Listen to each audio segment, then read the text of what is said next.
Many people simply cannot believe that in the 21st century something like this could be happening. It's something out of science fiction, it's something out of a horror story or a horror movie.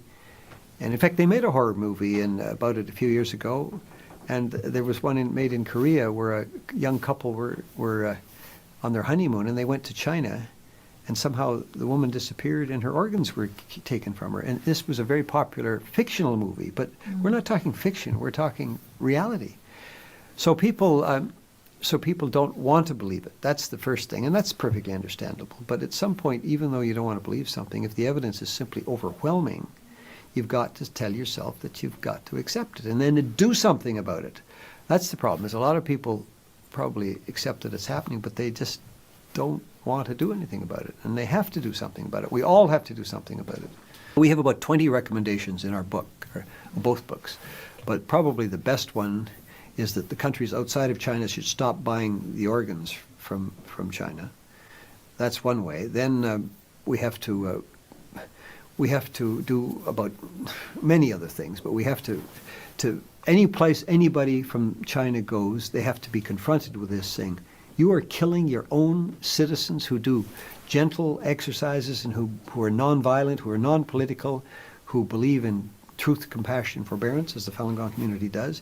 You are killing these people for their organs? What outrageous behavior. Are you a civilized government? Are you worse than Hitler? Are you worse than Stalin?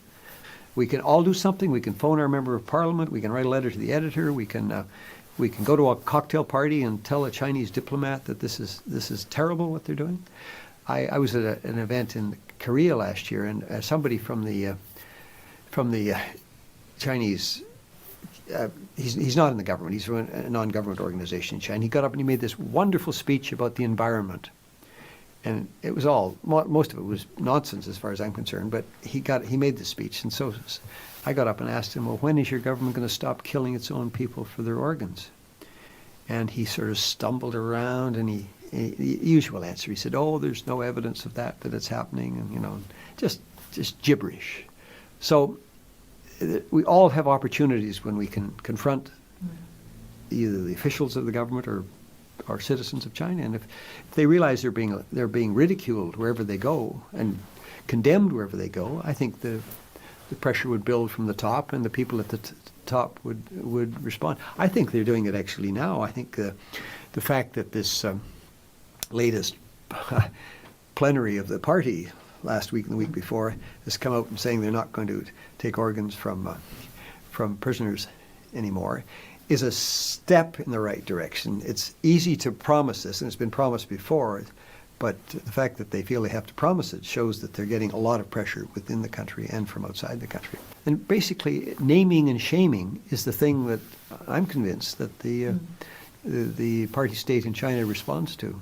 And people say, oh no, don't upset them, don't say anything like this. But no, what they need to hear is people saying there is not another government in the world that kills its own citizens and sells their organs to foreigners, let alone nationals.